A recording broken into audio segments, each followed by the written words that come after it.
ግን ለምጠይቀህ ጥያቄ ዛሬ አንተ በቂ እውቀት ካለ መልስልኝ። ጀግና ከሆንክ እኔ የምመልስልህን ጥያቄ ከመለስክ እኔ ዛሬውኑ ክርስቲያን ሆናል። እውነት ሆናል። አትመልሰውም። ጭራሽ ራሱ እንደማትመልሰው 100% እርግጠኛ ነኝ። ዮሐንስ 17 ክፈትና አንብብልኝ። እሱ የሚለው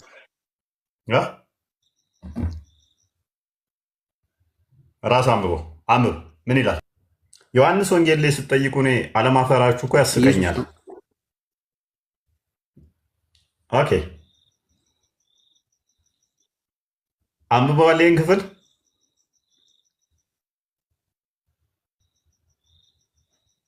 በከሪ ይህን ክፍል አንብበህ ነው የጠየከኝ ወይንም ጥያቄ ሰጥተው ነው እየጠየከኝ ያለሁ?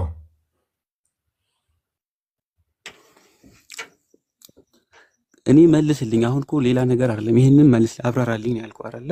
እየጠየቅኩ ነው። አንተ ጥያቄ ስትጠይቀኝ እኔ እየመለስኩልህ ነበር። ታምንበታለህ ወይ? ይህንን ክፍል ኢየሱስ እንደተናገረው ታምንበታለህ ወይ?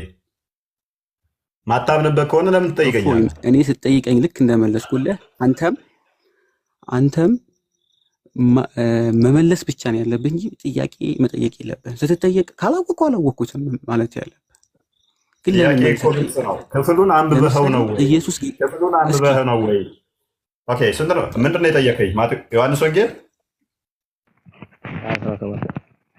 20:17 መልካም። ይህን ክፍል አንብበኸው ነው ወይ ነው ጥያቄ። ግልጽ እኮ ነው።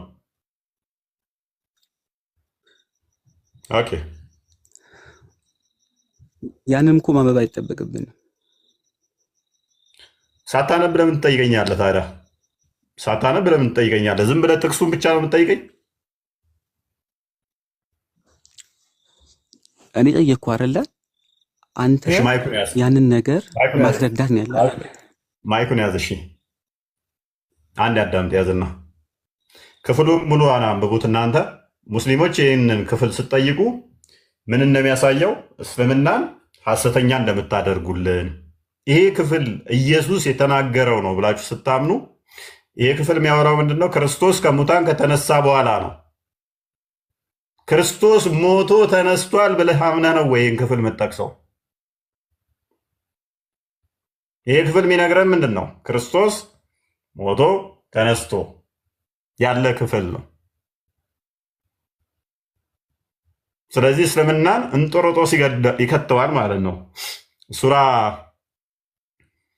4:155-57 ያሉትን አልገደሉትም አልሰቀሉትም የሚለውን አስተምሮትን በአፍጢም